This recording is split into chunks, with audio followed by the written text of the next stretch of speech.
Que a paz do Senhor esteja com todos vocês. Terminamos de participar agora de um poderoso culto de milagres, libertações, aqui na Assembleia de Deus, em Maracanã, Cariacica. Você que não pôde vir, não pôde estar aqui, convidamos você para estar conosco nesta poderosa campanha.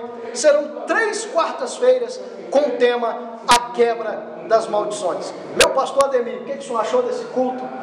Eu, pastor Ademir, junto com o pastor Donteiro, estamos aqui te convidando você, afirmando o convite do pastor Donteiro para estar conosco aqui. Venha, você vai ser abençoado. Estará conosco também o nosso irmão que vai estar ministrando a palavra do Senhor. Deus tem usado poderosamente a tua vida nas mãos do Senhor. Palavra de quebra de maldição. Eu não sei o que você tenha passado na sua vida, mas te aguardamos você na próxima quarta-feira. Amém? Pastor Donteiro. Diácono Leonardo estará ministrando a palavra de Deus e vai ser forte. Dá só um alô para os ouvintes, profeta. Venha e traga mais um, pois grandes coisas Deus irá fazer na tua vida. Ele está ministrando com o tema O Toque da Cura. Venha receber vitória. Deus te abençoe. Venha! Glória a